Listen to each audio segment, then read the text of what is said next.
The NBA Gambling Podcast on the Sports Gambling Podcast Network is brought to you by Cut. Cut is the peer-to-peer social betting platform that's U.S.-based and available in 40 states. Head to KUTT.com. That's KUTT.com. Use promo code SGPN for a 10% deposit bonus.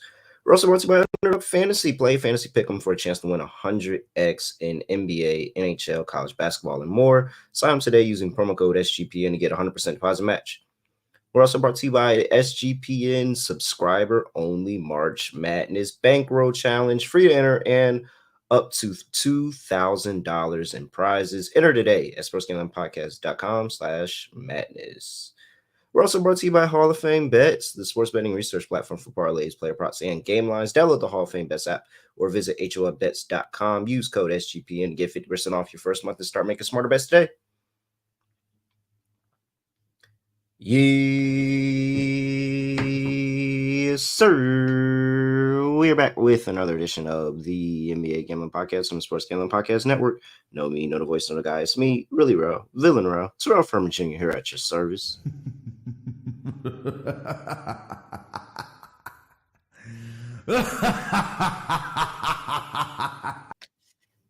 Villainy was an all-time low last episode, but you know, that's what tomorrow is for. That's why I love tomorrow. That is exactly why I love tomorrow. But we got Scott Studio Reichel here. Scott, what's going on? Scotty, beam me up. Surprise. Yeah, doing pretty well. Had a decent episode yesterday. Ended up losing the lock. I ended up taking Wemby under in blocks. Never again. I gave it a shot at 4.5. Unfortunately, he had 6.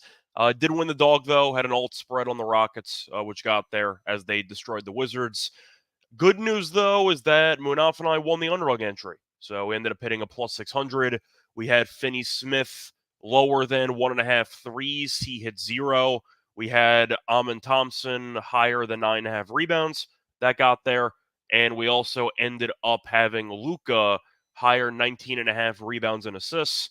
So we hit the underdog entry, and I hit the dog. So overall, pretty good episode. All right. Yeah. Sounds pretty good. We got interesting slate. There's a lot of, fully healthy. There's a lot of games on this card that would be really, really interesting. Like really, really interesting to watch. But now that we've got teams that are kind of scratching and clawing their way to the end of the season, some of these games not as interesting. I will say that. We'll go ahead and kick things off early in the slate. 7 p.m. on the East Coast.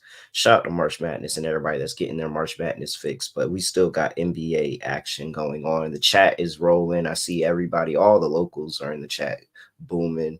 Here we go. Indiana Pacers on the road going to play the Detroit Pistons.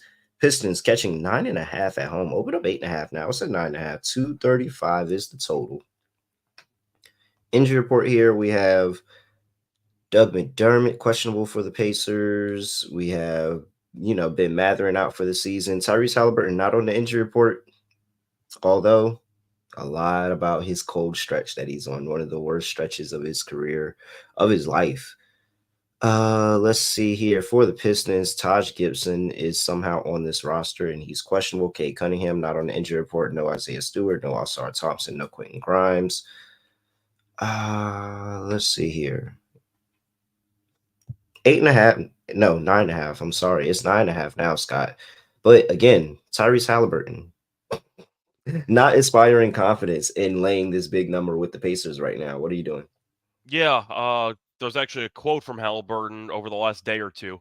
He said that basically about sports betting taking over social media. He said, quote, "Not everyone cares to hear how we feel. To half the world, I'm just helping them make money on DraftKings or whatever. I'm a prop." To which somebody retweeted that comment saying, "You're not even helping us do that. I banned you a long time ago. You're not a prop, you're an op." And I thought that made me laugh. I thought that was pretty funny. But anyway, point is Halliburton forgot to shoot threes. That's kind of really the story of what's happening for the last week and change. I think I have to lean to Detroit.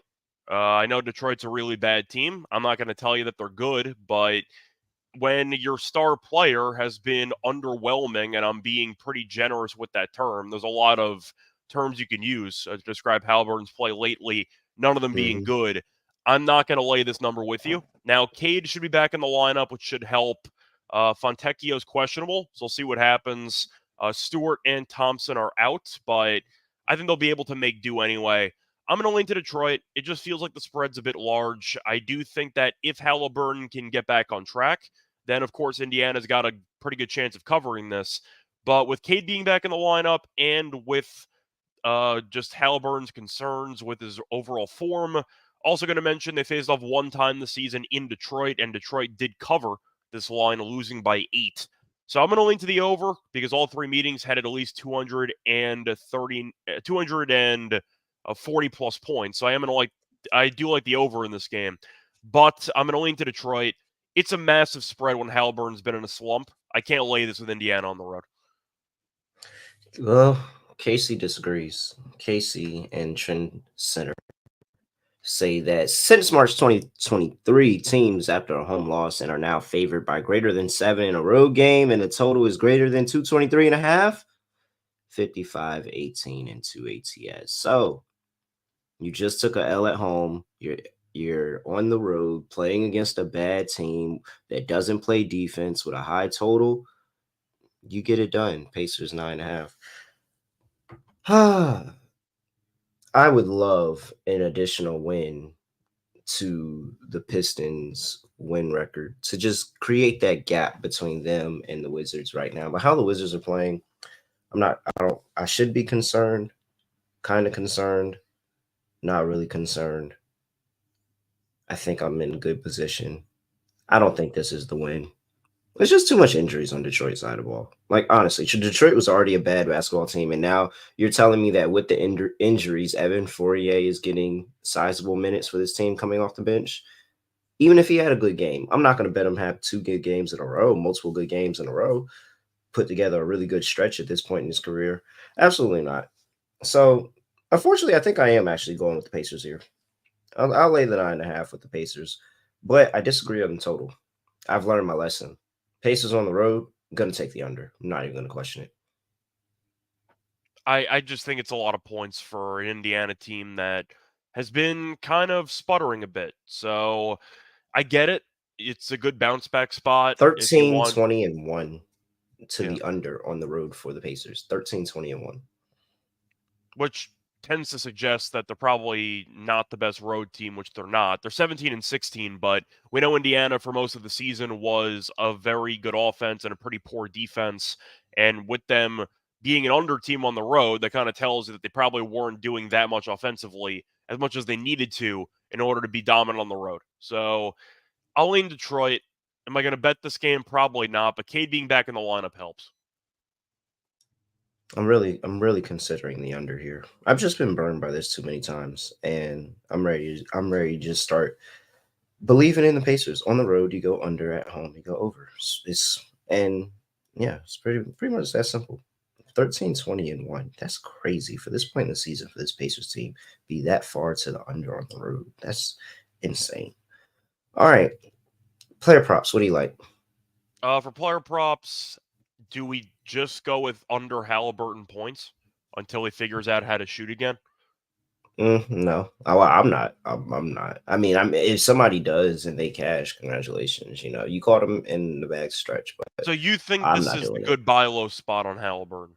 No, I don't. I don't have to have an opinion on it at all. I'm not. I don't want somebody that is a star that I know can go out there and give me 5 plus threes, 25 plus points, 15 assists, or whatever any given night. I don't want to just go bet that person's under because they're in a slump, because I know they can easily get themselves out of it at some point. So I'm just not interested in it. There's other bets that I play. I'd prefer. Ryan talked about it. I prefer a Duren play.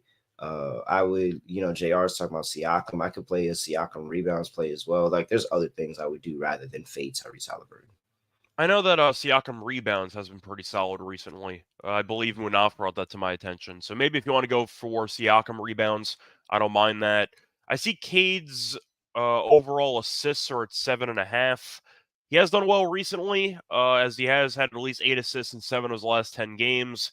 Indiana's done a good job against him, though, as he has had a hard time of actually getting assists. He's had a less than 8 assists in 3 of his last 4 games against Indiana. So those two overall trends kind of contradict each other. But I'm trying to think if there's anything I'm really tempted by for this matchup based on trends. Ivy over 3.5 assists is interesting. He's had at least 4 assists in 4 of his last 5, 7 of his last 10. The concern, though, is that those stats might be a little bit misleading because Cade did get injured for a game or two, so he did benefit from that. But yeah, I think Ivy assist does look low at 3.5. I mean, when you're looking at the head-to-head meetings, he has kind of topped out at 3 for the last 3 meetings, so I guess I'm not going to take that. But there's a lot of props that I was kind of on the fence with that you can make some cases for, some cases against, and nothing really kind of just stayed with me. Ivy rebounds, though, I am kind of tempted by for the under. It's at 3.5. It's at minus 115. Recently, not very good at rebounding. He's had less than 4 rebounds in 4 of the last 5. He's had less than 4 rebounds in each of the last 3 games against the Pacers. I don't mind Ivy under 3.5 rebounds. All right. Let's see. Next, well, before we get to the next game of the slate, gotta talk to you about Merch Madness. 15% off everything in the merch store. Use promo code Madness. That's store.sportsgamblingpodcast.com. And look, make sure that you should go and get you that NBA Gambling Podcast hat. The first half unders shirt, college experience, first half unders shirt, that is available as well. Hey, 1-1 to start. 1-1 to start. Shout out to it was never a doubt with UVA. It was never a doubt with UVA. But hey, 1-1. You don't want to go perfect in the beginning. That mucks everything up. What was it again? 9+ minutes? 9+ minutes of no points. It was 9:20. 9:20 in the last in the end of the first half. They did not. And then they carried over into the first 3 minutes of the second half. So they didn't score for 12 minutes. Yeah. Yeah, man. That's man. It's UVA basketball, man. UVA. However, never mind. That's too much info. People aren't ready for that info.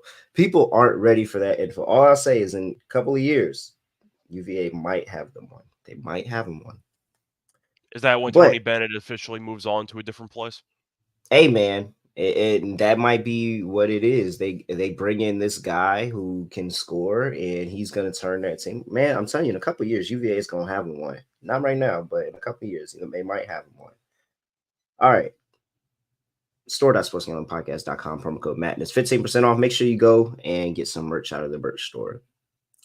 We also have our SGPN subscriber only March Madness contest. Look, it's free to enter and only open to subscribers of SGPN shows. Guess what? For every SGPN show you are subscribed on, you get additional bonus credits in the bankroll contest. It's a bankroll style contest. Winner take all, $1,000 prize or a $2,000 prize if you're subscribed to the Sports Gambling Podcast Patreon. So, hey, look, winner take all, and you get more credits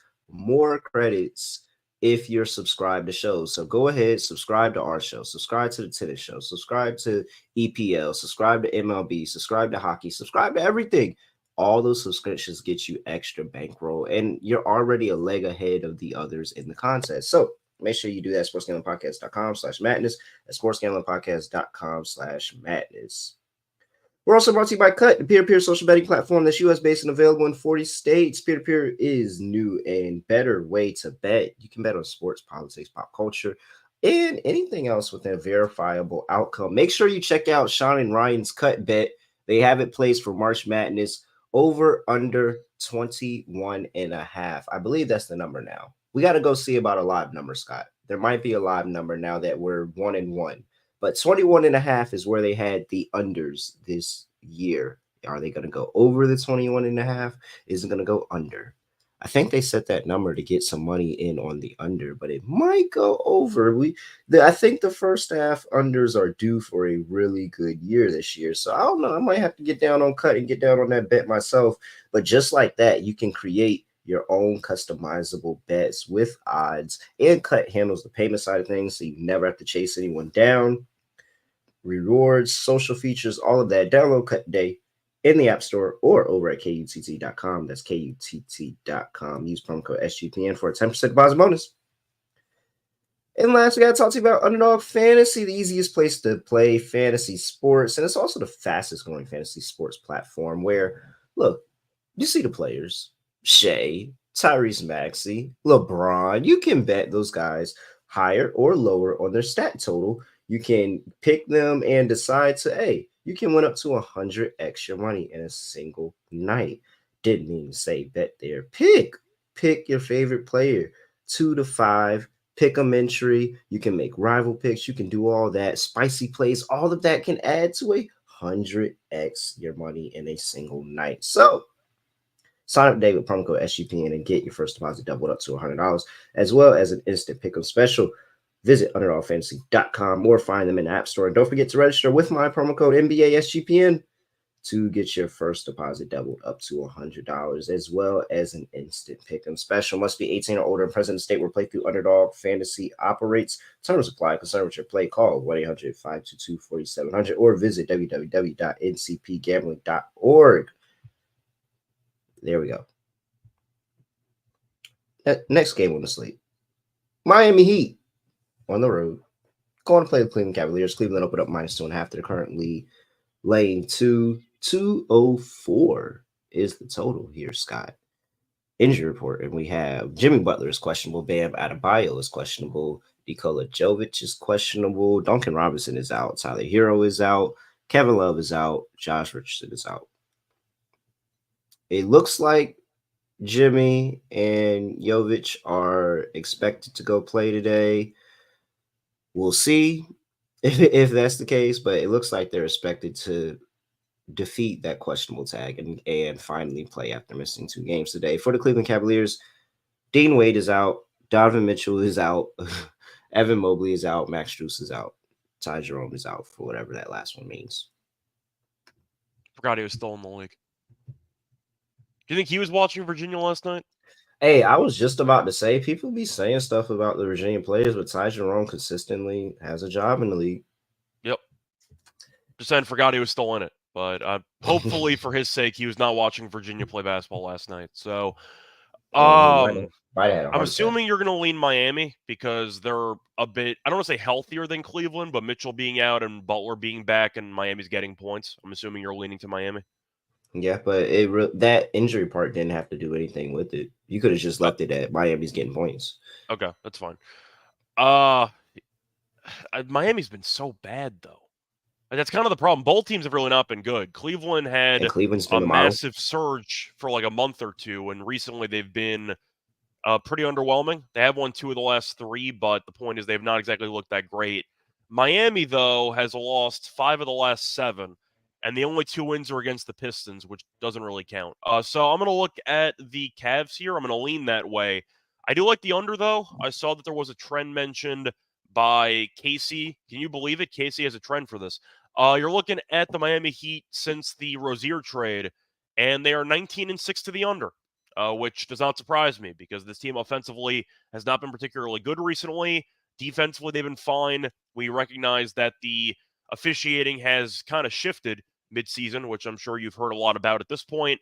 I'm going to lean to the under. I see a low-scoring game here with Mitchell being out and with Miami's inability to score recently. I mean, only scoring 91 against Philly last game, that is definitely not ideal. I'm going to lean under. I think first team to 100 wins. I see a physical game, a playoff-type atmosphere, but I do think this game is going to be a bit of a rock fight. I'm going to back the trend here with Casey. I'm going to lean to the under. You say first to 100. I don't even think anybody gets to 100, to be honest.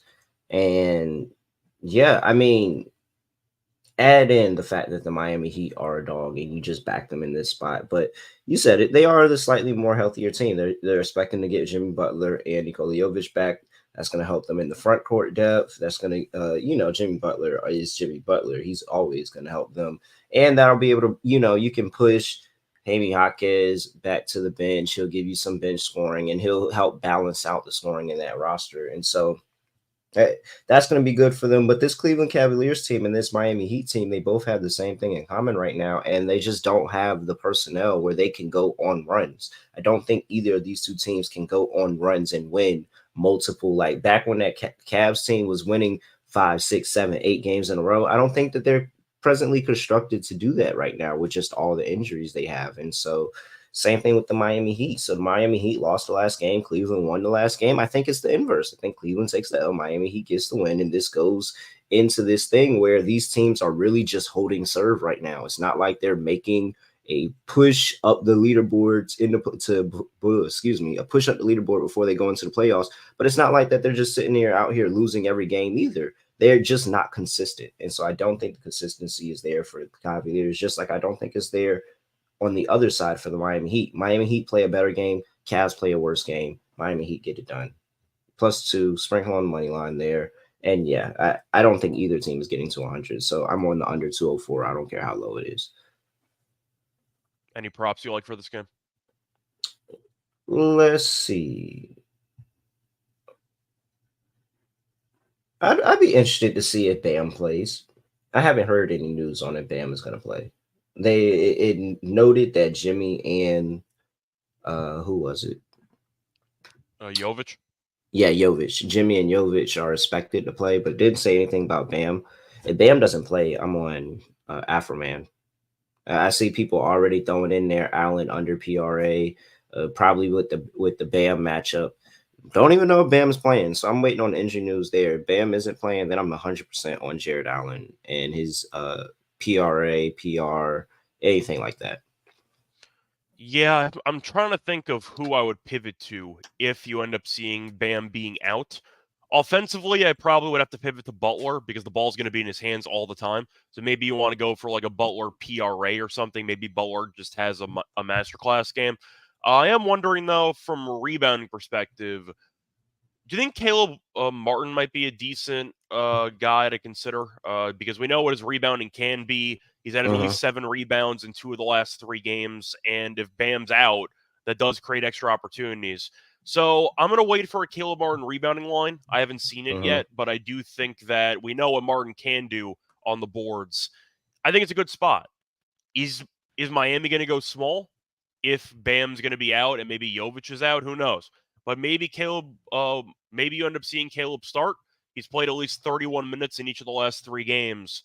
I wouldn't mind a Caleb Martin rebound prop in a game that might not reach 200. Yeah, it was either Martin or Jovic for me, and one or the other. So I haven't necessarily gotten down on, and I'm waiting to see if Bam is out. Bam might not, and Bam might end up suiting up.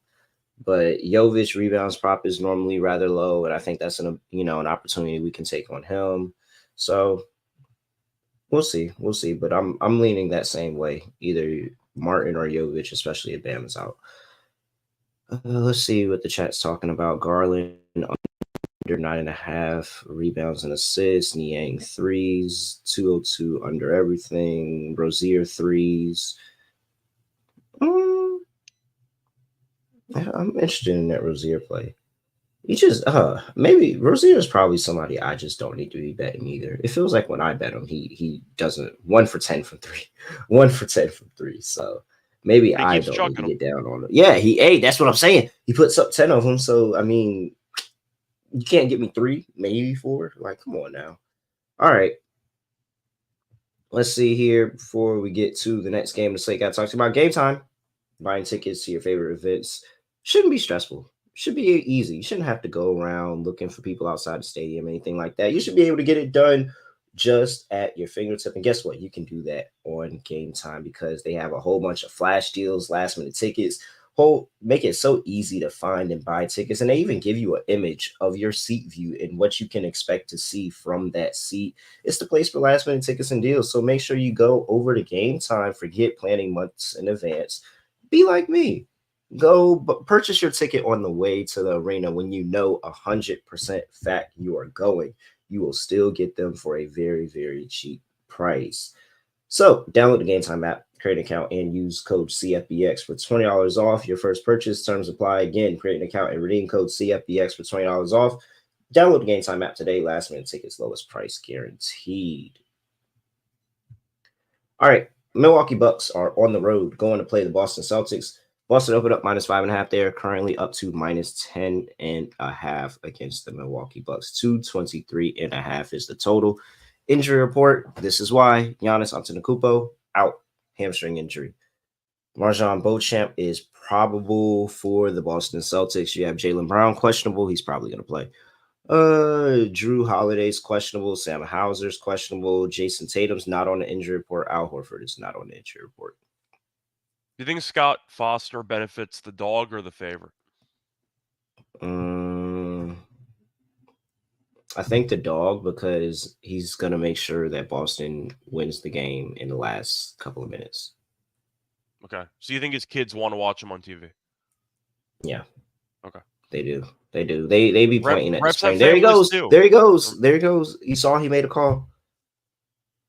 Just a reminder, refs have families too. So, they might want to watch their dad or one of their relatives make the calls. So keep an eye out for that. Yeah, I'm assuming you're on Milwaukee. Oh, 100%. Why? What? 10.5? It was more of a rhetorical question because I knew you were going to take Milwaukee. So, yeah. But hey, man, all I know is I've seen this line. What game was it? Was it Dallas? Was it Dallas where this line jumped up to like 10 or something, and then they lost outright at home? I think it was Dallas. I have to go. I mean, you had the Lakers game, obviously, but that was a couple. Oh months ago. yeah, the Lakers game too. That was because they got ruled out. But I feel like was it Dallas that was it Luka got ruled out or Kyrie or something? I feel like it was something. Or was it Minnesota? It was Minnesota. Yeah, it was Minnesota, and they went to overtime and ended up winning overtime, but they still didn't cover. They should have lost that game. I remember Minnesota completely punted that at the end of regulation. Yeah. But I mean, Milwaukee's been in good form, kinda, recently. They did have a great offensive showing without Giannis against the Suns.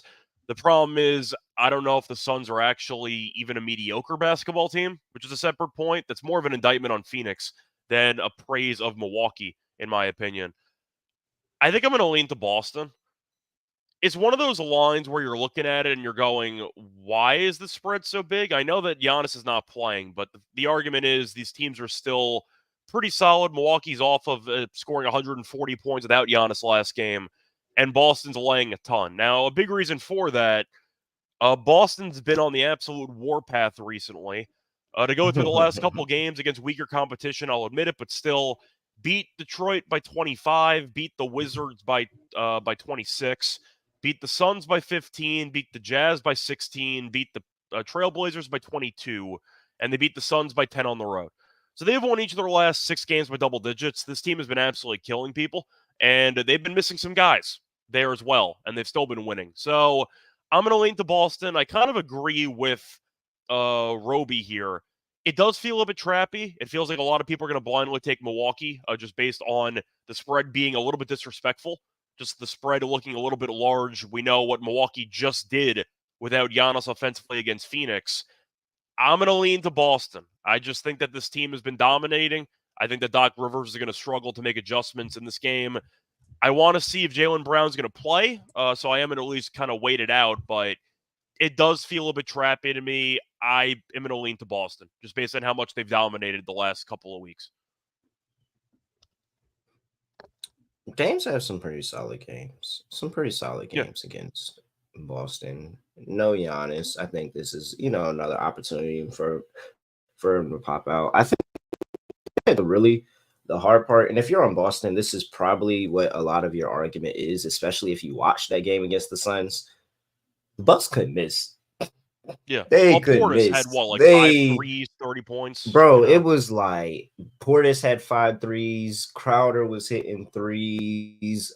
Beasley had like 5 threes, I think. Dame was hitting threes. Like Pat Bev was hitting threes. Like, the threes were like it wasn't even that the Suns were playing horrible basketball. It was just that no matter what they did, a run of threes would ensue, and there would be no chance for them to come back. And so that's your argument. If you're on the Celtics, your argument is that there's no way that this shooting is going to be the level that it was when they played the Suns. Like there's I just think it's an outlier. They scored 140 without Giannis. That's not going to happen, just simply put. So, yeah, I'm kind of selling high on Milwaukee's offense, as you said. That's kind of my main point. Yeah, but I don't think it's a selling point. I think they're rolling. Let's go, Milwaukee, plus 10.5. Sprinkle on the money line. All right, 223.5 is total, and you got player props. Anything else you like for this game? For move on. Not really. I mean, the defense for Boston's been very solid, but I'm going to point out they haven't really played anybody. Beat the Pistons, beat the Wizards, beat the Jazz, beat the Blazers, they beat the Suns twice. And I'm not even sure the Suns are that good. So, once again, they've had a pretty easy piece of the schedule, which they've capitalized on. I don't really have much more to add because the total feels kind of right. Because if Boston ends up scoring 115, 120, I wouldn't be shocked. But if Milwaukee ended up getting held in check offensively, I wouldn't be shocked either. So I'm going to lean over for now because I think that Milwaukee's offense could be a bit undervalued with Giannis being out of the lineup. They're not going to score 140 again, but I do think they can get some offensive production, at least more than what the odds makers suggest. So I am going to lean to the over in this game, but nothing really that strong as far as I'm concerned. I'm assuming you're on the over because you're picking Milwaukee. Yeah. And I question this Milwaukee. I gotta see them commit. I think that Milwaukee is a streaky defensive team. We don't normally say that, but a very, very streaky defensive team where they have stretches where they can lock the best of the league down. But then there's stretches where they're giving up a whole bunch of points. And now I get it. They put up 140 in that game against the Suns. But the way that I thought the Suns were going to come back in that game, multiple times I thought the Suns were coming back in that game. And I'm just like, dog, you're not even trying. You're not even trying. You're not even trying. And so, outlier of the Philly game where Philly just has no offense and they rely on defense at this point in the season. 129 to Sacramento, 117 to the Clippers, 123 to the Lakers. Like, I think that they're getting into their stretch where they're bad defensively. So I'm definitely on the over 223.5 here. I think that's probably the bet I make in this game. That's my favorite bet in this game, if I had to pick one. All right. Start your centers against the Celtics. Bobby Portis. I'm not going to go against Bobby Portis. He's not going to hit 5 threes again, but we know he's good. Oh, but he's going to get his work inside the paint this time. Yeah. Yeah, he's going inside the paint this time. Bobby Portis is going to get it done today. Maybe a Jay Crowder revenge game. That's kind of the thing, is that he had 18 points last game because he couldn't miss. But I mean, Jay Crowder scoring 18 points is pretty wild. The thing is, Crowder's really not that good at this stage in his career. They gave up 5 second-round picks for him, and I think that he's been a bit underwhelming, and I'm being pretty generous when I say that. It's been a really bad trade. But he has gone under his PRA line in 7 of the last 8 games. Actually, no, it's 7 of the last 8. It is a revenge game spot, but, I mean, Crowder's been bouncing around teams for a couple years at this point. Do you believe in the revenge game if there was a stop in between? No, I was actually just joking because Jay Crowder has maybe the most revenge games in the league. I'm actually curious, who in the league has the most revenge games on the Is Ish Smith still in the league? Ish was on a bunch of teams. I think is he with Denver? I don't remember where is he at Charlotte again? No, he went back to Charlotte after Denver. I'm just saying. Yeah, Ish Smith is usually like first place for the revenge. Yeah, he went back to Charlotte. Yeah, so all right, he won a ring last year about it on Denver. Shout out to Ish Smith. Ish Smith started off in Houston, then he went to Memphis, then he went to Golden State. All of this is in a 1 year. By the way, all of this is in a 1 year span. Yeah. Houston, Memphis, Golden State was a 1 year span. Then he's got Orlando. Then he went to the Bucks. Then he went to the Suns. Then he went to the Thunder. Then he went to the 76ers. Then he went to the Pelicans. Then he went back to the 76ers. Then he went to the Pistons. You got Washington. And he spent some time in Washington and Detroit now. You got Washington, then Charlotte, Washington again. Then it's Ish Smith, bro. It's got to be. I mean, he keeps bouncing between. I don't think Jay Crowder has a run like this. It's the same teams over and over again, but the point is, Ish Smith has been on a bunch of different rosters for a long time. So he's probably the leader. And then it's right after seeing career highlights and awards, NBA champion. Hell yeah, Ish Smith. Yeah. But I do know that Ish Smith, I don't know if he counts for gambling purposes because I don't know if he's had a betting line in about 3 years. So I don't know if that counts. But still, I'm going to lean to Crowder under PRA. It's at 11.5. Once again, he had a great shooting game against the Suns. That was the revenge game. He played against the Suns. That was the revenge game that we missed. He had 18 points. No, for real. No, for real. I'm that not was picking definitely... it for this one. I mean, Man. I got to look at Crowder's points for the last couple games. He's been better. I mean, he had 18 points against Phoenix. He had 9 points against Philly. 0 points. I was more saying it as a joke, but if it's something really here, then I can absolutely bet it. I'll fade Boston. He went 7 of 11 from the floor against Phoenix. I don't see that happening. Give me the Dean Wade heat check fade, and I'll lean to the under in the game after. So I'll take the Jay Crowder under on that one. We have an under, Scott. We have an under. But I'm going to go with PRA because he doesn't really do anything for the other stats. But yes, I still like Crowder under. Oh, interesting. See, Mike, I'm not going to count Isaiah Thomas because G League teams don't count. So I'm not going to count Isaiah Thomas for the... You can't bet on G League props, but he's been on a lot of teams. He can add the Suns to his repertoire now. All right. Let's see. Champs hosting a free March Madness bracket contest for a chance to win $1,000.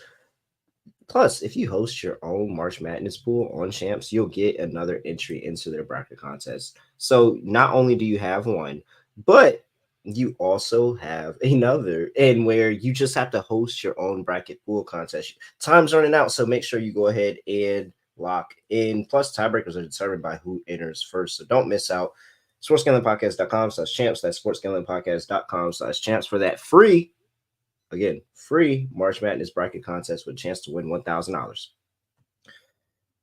Russell brought to you by Hall of Fame Bets, the way to bet smarter this NBA season, soccer season. I'm pretty sure I saw MLB in there too. Might need to lock in on that. Enter any parlay idea in the Hall of Fame Bets, and their revolutionary parlay optimizer tool will break it down by leg, give you expected probability. You can calculate your entire parlay to get odds, all of that. Stop betting in the dark and join over 30,000 users researching with Hall of Fame Bets. Download the Hall of Fame Bets app or visit HOFBets.com. Use promo code SGPN to get 50% off your first month and start researching, start winning with Hall of Fame Bets.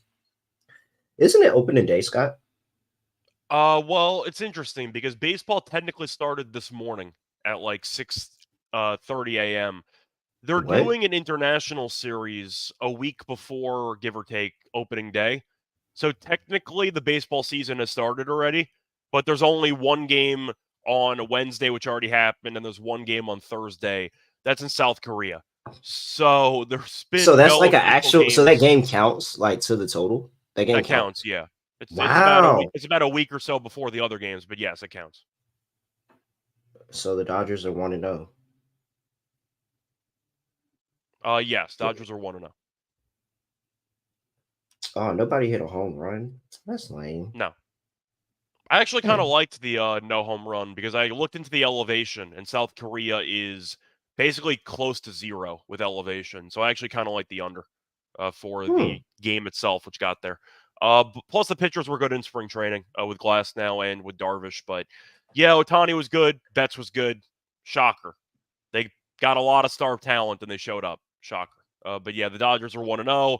First of many. They're going to win a lot of games, probably north of 100. Charles, to answer your question, why do I never do the ad reads? Because I'm the co-host, and the host does the ad reads. Plus, I don't like doing ad reads. So, I'm not holding Real hostage. He just does the ad reads. That's just how it goes. Dang. It's a system. That's how it goes. Yeah. You can blink if you want help anyway, but no, he's good. Hey man, yeah, there you go. I feel, but Scott does the ad reads on the tennis show, so like.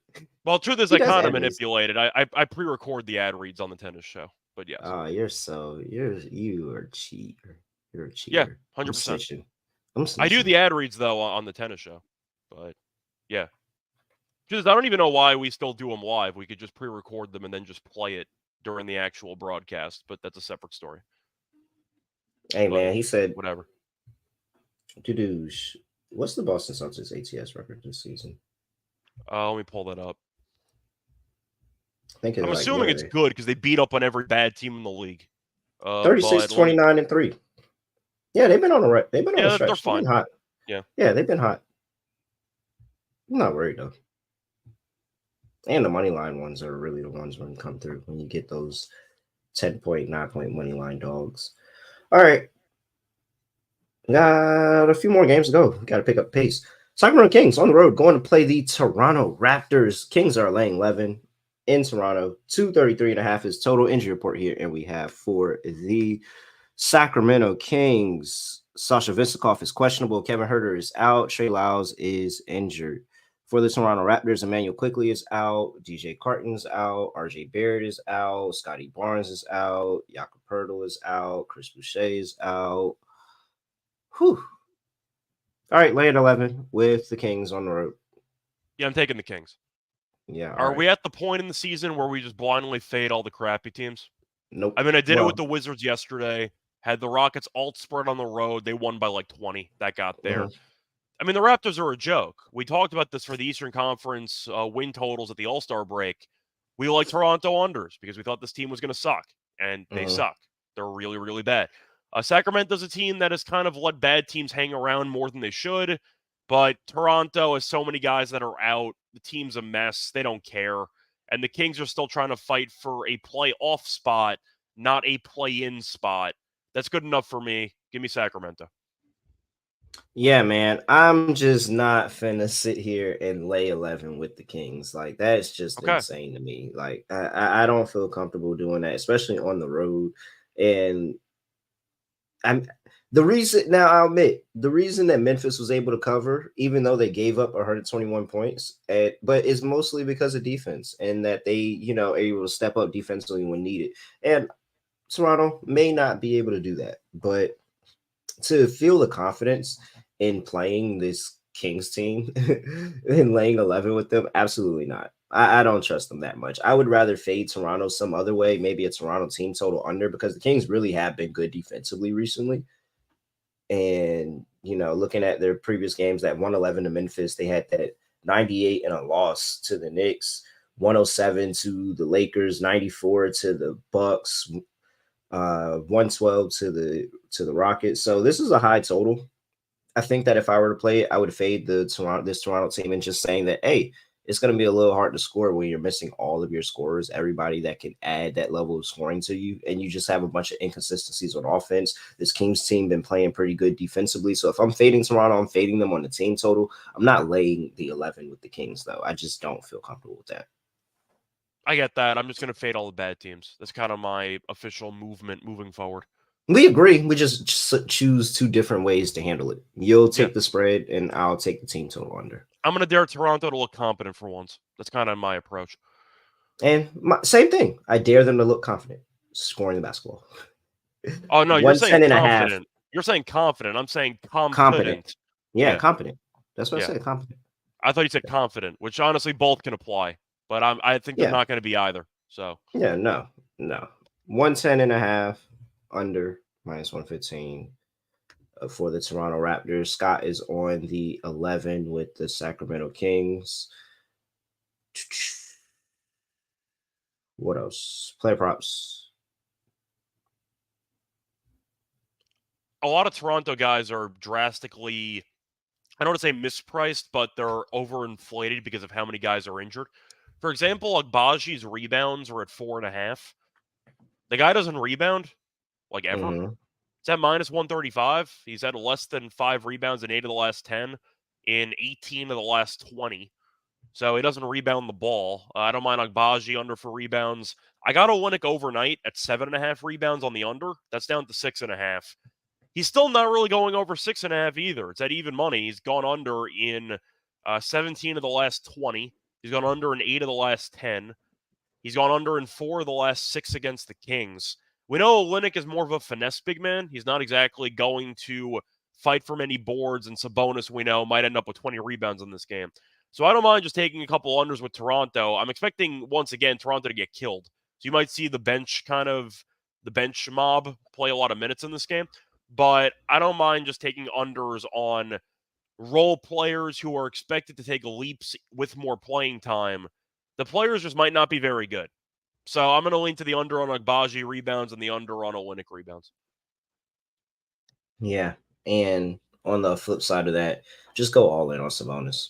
I mean, he's probably gonna dominate majority of the rebounds today. For the rebounds in particular, but yes.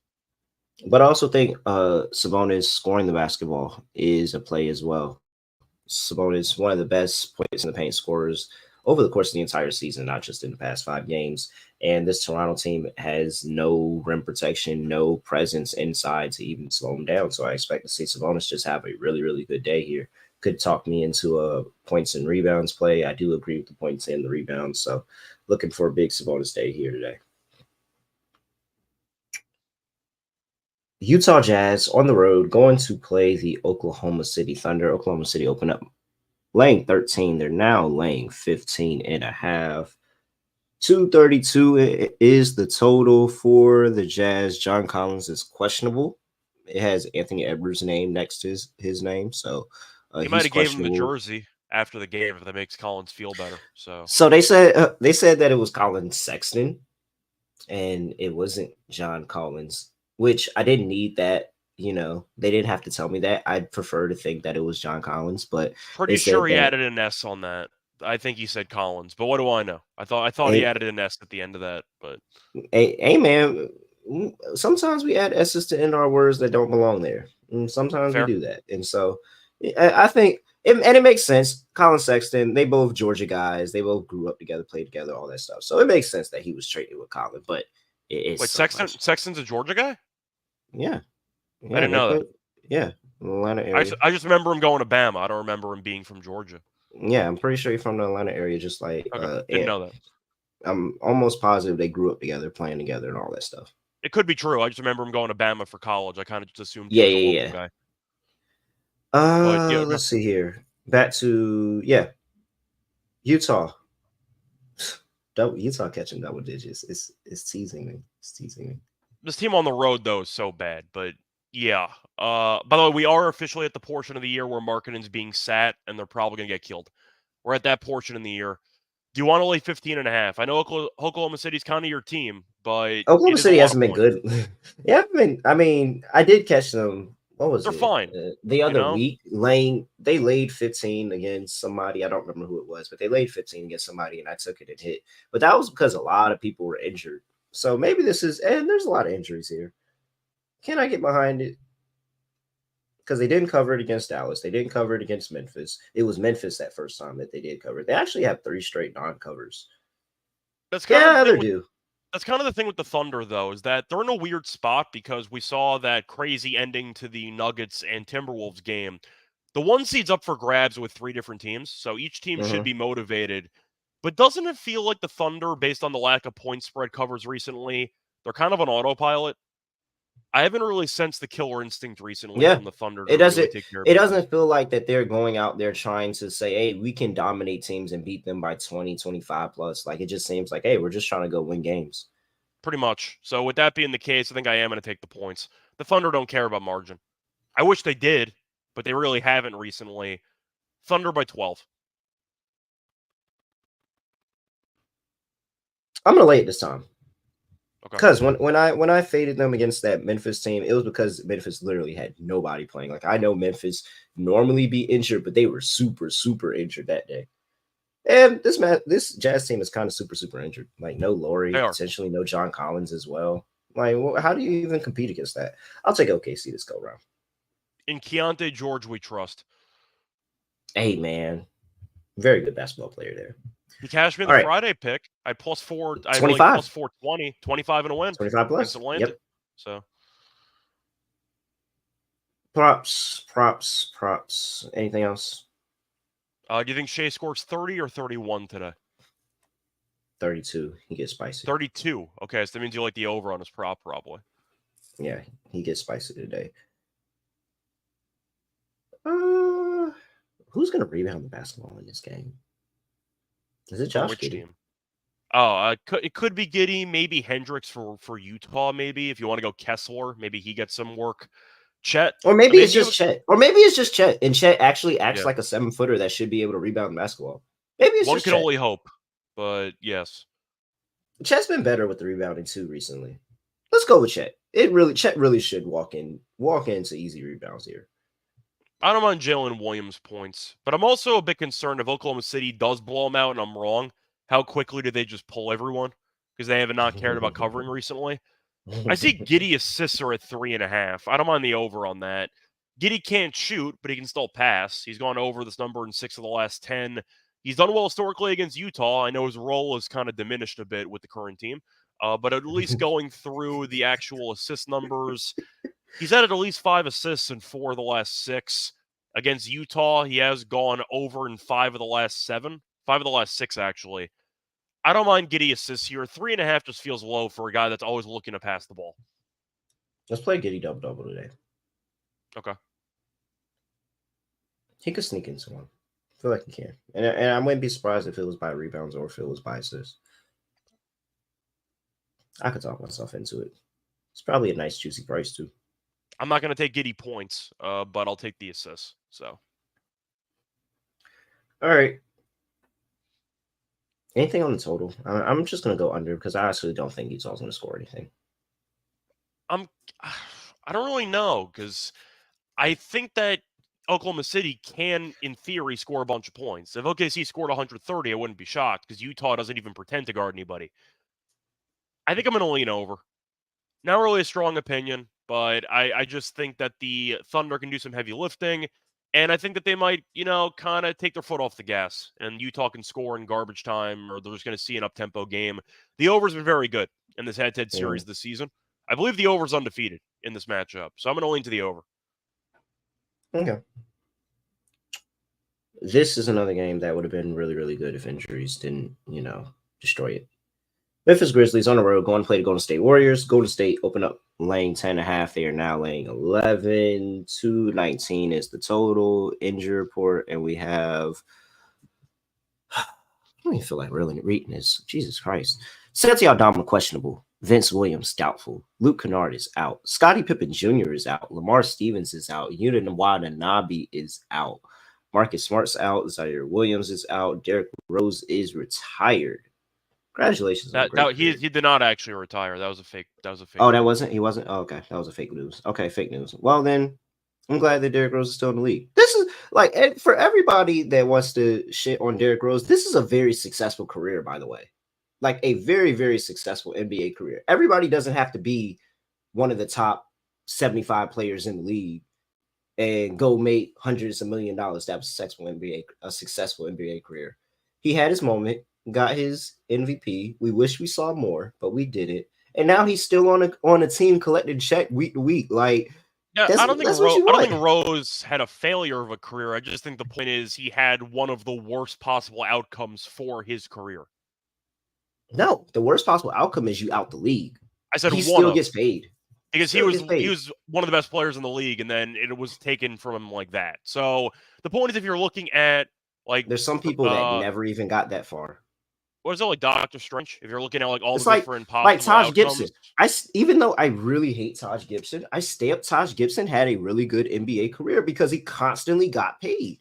Constantly had a job. Like, that's a good once again, NBA I'm viewing it from like an alternative universe perspective with like the Grant Hills of the world and the Brandon Roys of the world. Like, the point is, we know that he's been around for a long time, but if you play out Derrick Rose's career 10 times, this is probably one of the worst versions. That's what people think about Derrick Rose. I like the adjustment. The fact that he made the adjustment and made himself still relevant, even though we know that the explosiveness and all that was no longer there. He still made the adjustment. He's still on a team. He still got paid. I'm happy. I think Derrick Rose is happy where he's at right now too. Like, hey, at least I still, there's some people that they just don't even hear about them cats no more. They just be gone. Unpopular opinion. I'm very happy where Derrick Rose's career ended up for what happened, because a lot of people that happened and you never see him again. I think people are happy still in the league. I'm just saying, based on what the trajectory was for his career, it's just depressing. No, but but that's looking glass half empty. I choose to look glass half full. I get the point you're trying to make. I think in this case, glass half empty is kind of the approach, because Rose, I don't think he would have won multiple MVPs, but they would have at least somewhat challenged Miami. Still, you don't have to be. If you sit there and think negative about it all the time, you're just gonna be. You're gonna.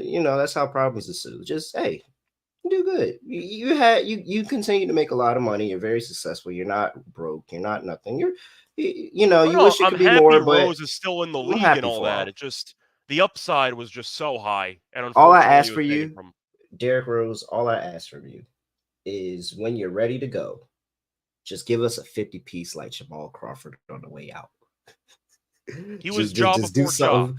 Do something Stylistics, crazy on the way out. Just do is that something fair? crazy on the way out, and then be done. You said what? Is that fair? He was Ja before Ja, stylistically. I think it was. I think it was crazier than that. It was like a really insane run he had. It was just, man. I'm saying stylistically, I thought he was Ja before Ja, which I feel like is pretty fair. Yeah. I mean, yeah, yeah. Just a little. I don't know, man. That was such a great run, man. He was like 20 something. Like it's Yeah, such he a won great run. MVP. So good, man. So good. Can't wait. I'm glad. I'm glad. I hope they give him his flowers. All right, back to the game. Draymond Green questionable. Moses Moody questionable. Warriors laying 11 here at home, and we have the Grizzlies who, hey man, they play good defense. Yeah, they have no talent, but they try. I'm going with the Grizzlies. Yeah. I Well, don't I know I'm blame you going with because the Golden under. State's been pretty bad. I know for a I fact I'm mean, going with the under. I think that the game's going to go under. I don't, but I think total's way too high at 219. Actually, these should be one of the closer ones to 208, 209. One of those.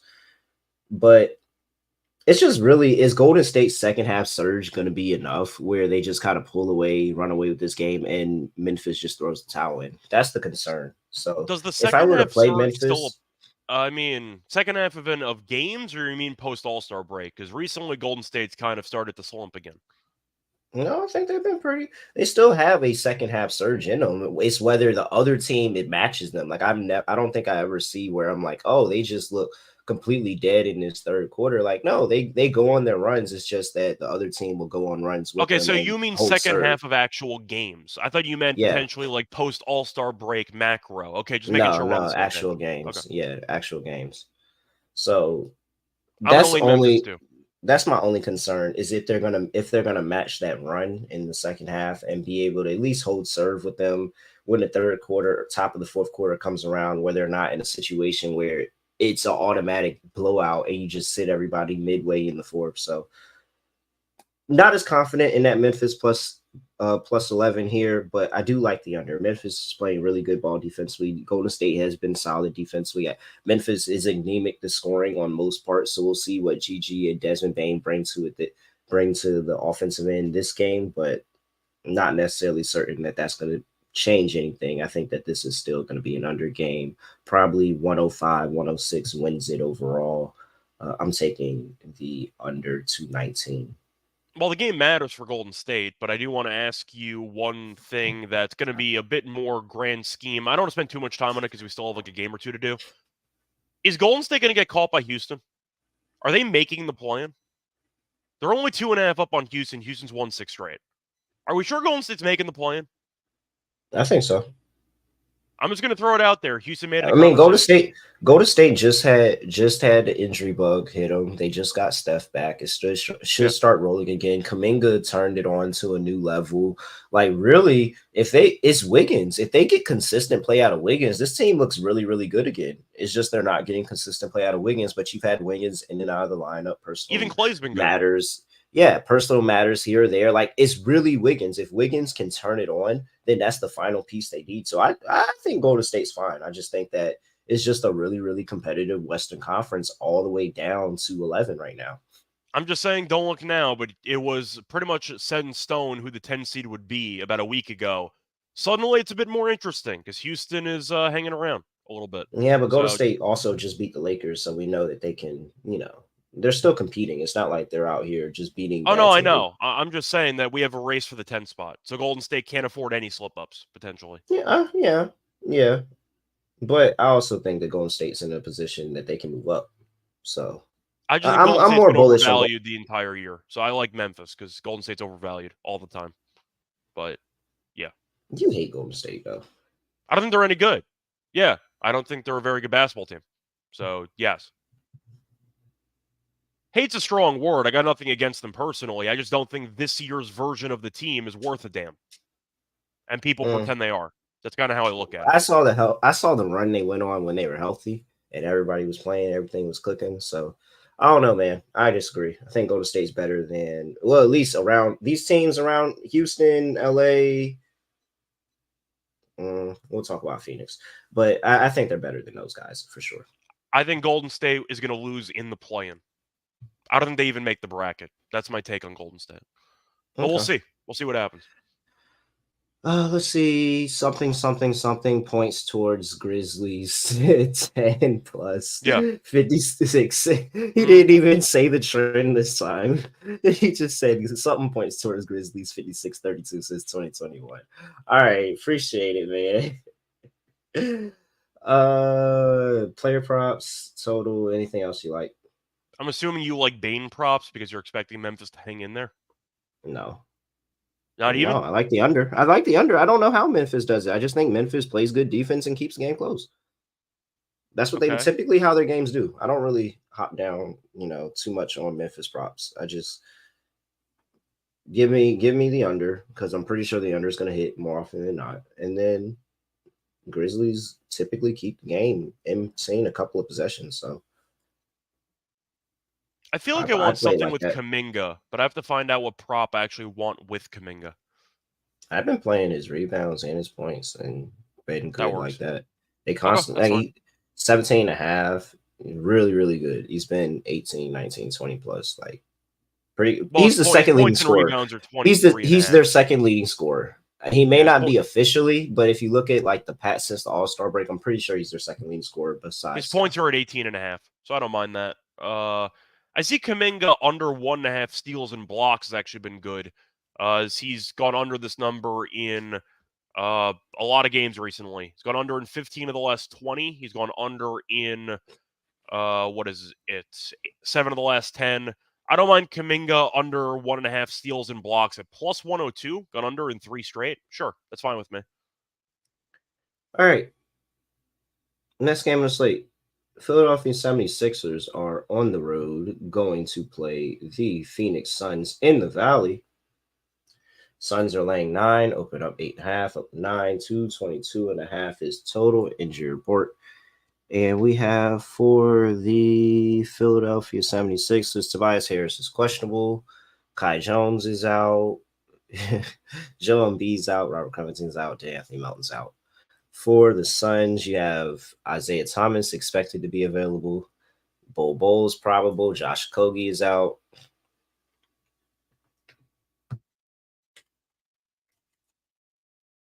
I'm not laying this with Phoenix. I can't do it. I don't think this team's good either. I mean, I'm not saying Philly's good, but damn, man, you gave up 140 points to Bobby Portis in Milwaukee? I don't know. I actually think I'm laying it. You can argue it's a good bounce back spot after they lost the game they should have won, but I don't want to lay points with Phoenix. I've done well fading this team in good spots per se for them.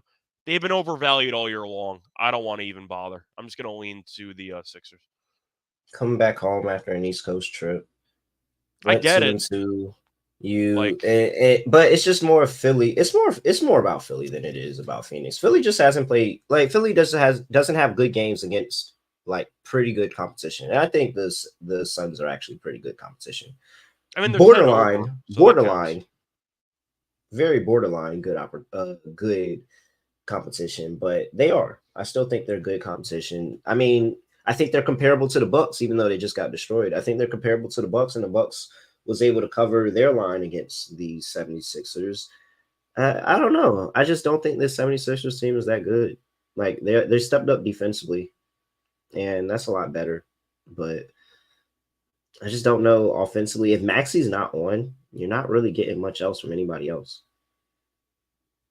Maybe an Oubre revenge game. I get it. I mean, I leaned to Phoenix in that game against Charlotte, even though they were in bad form, because Charlotte can't score. It's kind of the same argument here, where if the Sixers are going to keep pace to some degree, somebody's got to put the ball in the basket. I get the argument. I just don't want to lay 9.5 with Phoenix. Yeah, I just would feel better not laying that. But yes, I'm taking Phoenix. Phoenix. I think they roll here. I'll take Maxey. I just think it's a difference.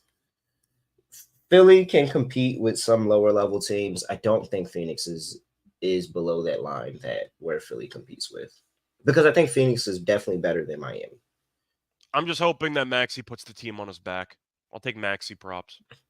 He did do that against Miami, and they got to win barely, but they got to win. He almost had a triple-double in that game. Don't think I it's think he enough was. here for Phoenix I think though. he was 2 rebounds short from a triple-double in that game. But yes. All right, you're on Philly. I'm on Phoenix. 222.5 is total.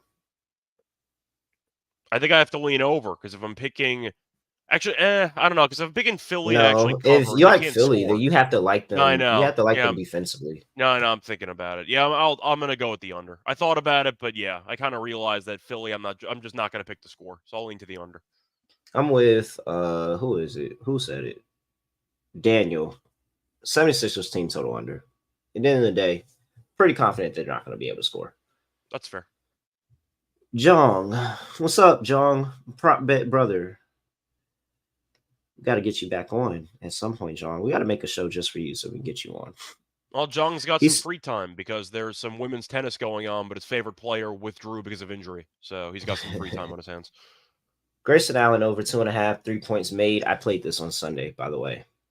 And alt line, he's got that at minus 130. Alt line of 4+ at plus 210. Last 4 games, average 3.7 makes, 9 and 11 attempts. Last 2 games, 76 is allowing 4th most 3-pointers to shooting guards in the last 15 games. Appreciate that knowledge, Jong. I agree with you. I've been playing Grayson Allen over 2.5 3-pointers as well. Let's see here. I kind of just want to move on to another game. No, yeah, I'm on to the last one. I was just trying to see what it was. And I remember it's the Clippers on the road going to play the Portland Trailblazers. Trailblazers are catching 12 at home. We're catching 11.5 now. It's up 12. 217 is the total injury report.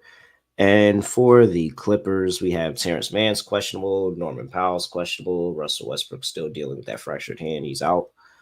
For the Blazers, we have Jeremy Grant, doubtful. See Stiebels, questionable. No Brogdon, no Sharp, no Robert Williams.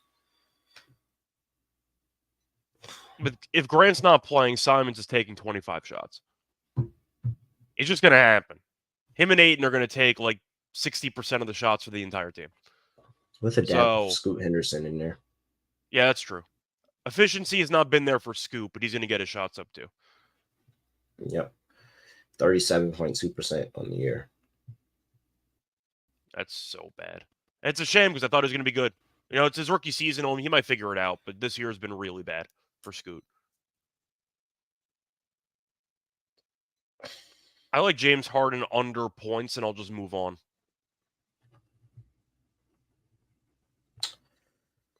I mean, I'm not laying the number with the Clippers.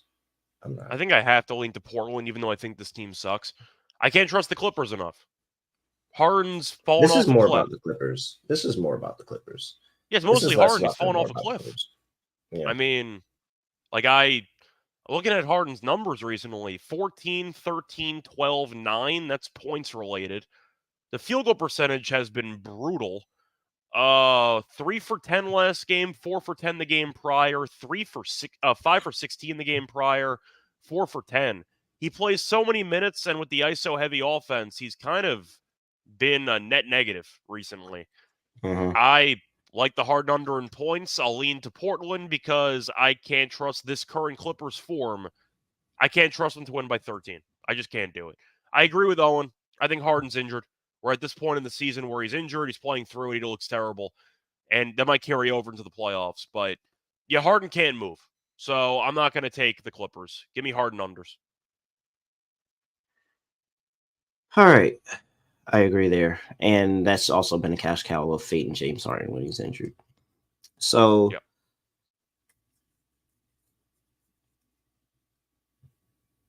It's the fact that the Trailblazers look decent in recent form, but it's not even that good. Like the defense, no, this total is way too low, and I don't understand why.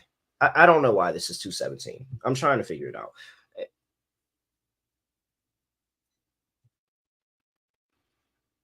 I actually can't figure it out. I don't know why they won't make this. I don't First know two why this meetings, number by the isn't. way, have gone to at least 230.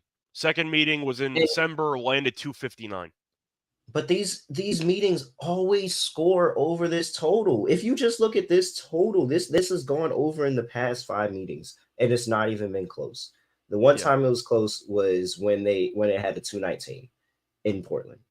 That was the only time. Like, these two teams just play higher scoring games. I don't think that either one of them look good defensively. Like, I can't sit here and say either one looked good defensively. The only thing you're fading, and probably why this total is this low, is because neither team can score right now. But shoot, if neither team can defend, I think that we have an opportunity for both teams to put up points in a game.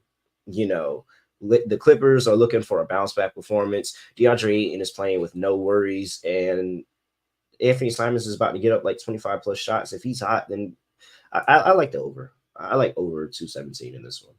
I I'm like the very, over very too. confused. So Over 6-4 in the last 10 games for the Portland Trailblazers as well. I'm very confused there. Simon's All points, right. by the way, only 23.5.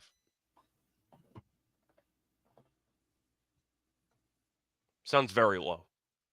Yeah. At least for the shot volume he's going to get. Yeah. It's DeAndre. DeAndre Ayton is just on his hair right now, and I don't want to fade him. DeAndre Ayton, he's going to have a solid day.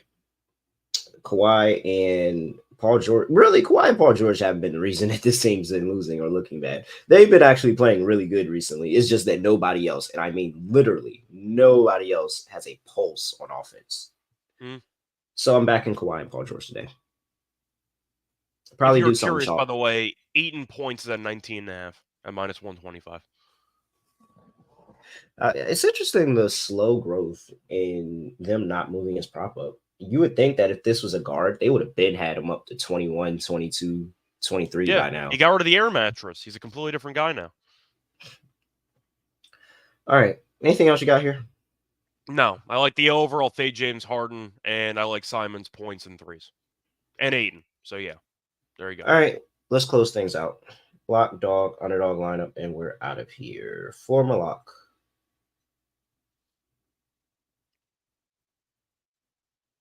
I'm actually really, really confused on why this total is this low. Just take the over and worry about it later. Yeah. Over 217 for the Clippers and the Trailblazers. I'm very, very confused there. I just think that's really, really low. These two teams play high scoring games. They're both not in good defensive form. I understand that I have lack of faith of both offenses, but I think that both defenses in a spot in a game where they both feel comfortable, they play each other 4 times a year. Yeah, I'm going to take the over 217 here. Just trust my gut. Okay. For my dog, got a lot to pick from.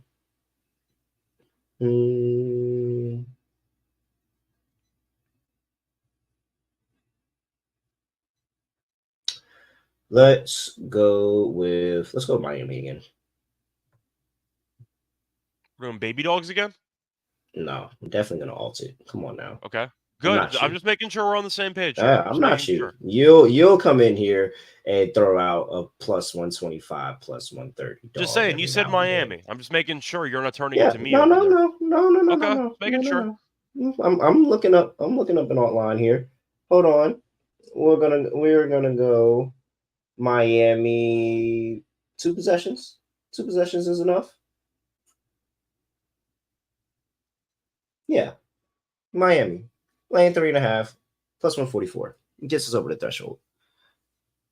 All right. I was trying to wonder if there was a way for me to avoid taking two plays in the same game.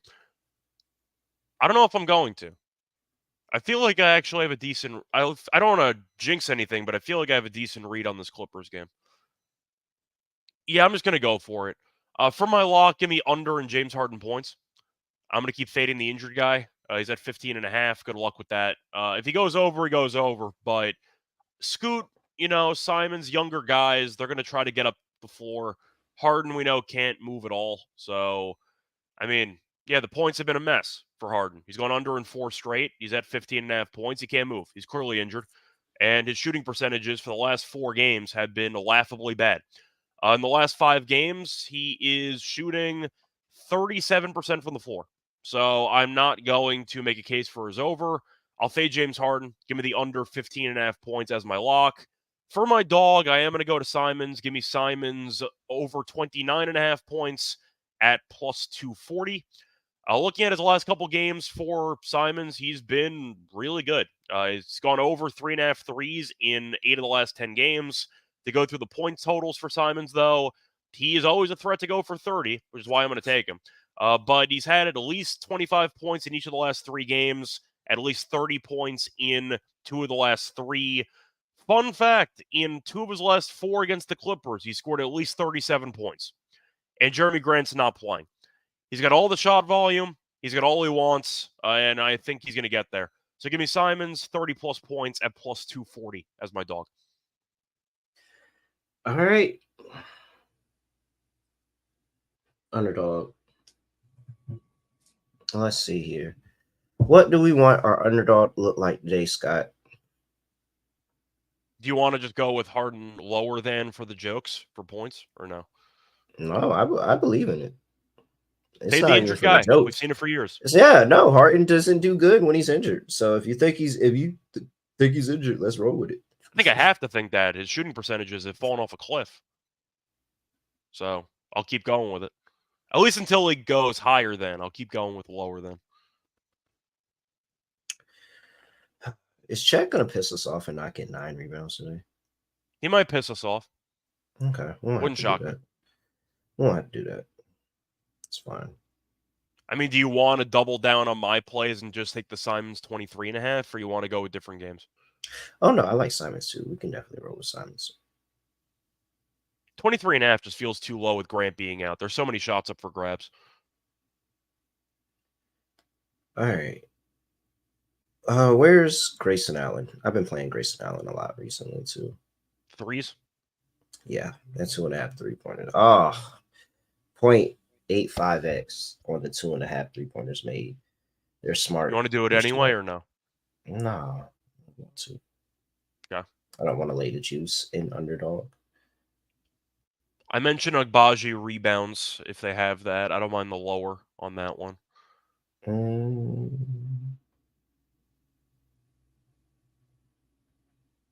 You said you don't want to fade Halliburton, so we're not going to go with a fade.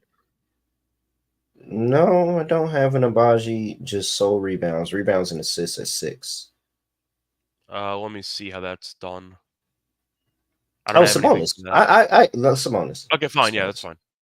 Cool. Yeah. 15.5 rebounds, 21.5 points, or 37.5 points and rebounds.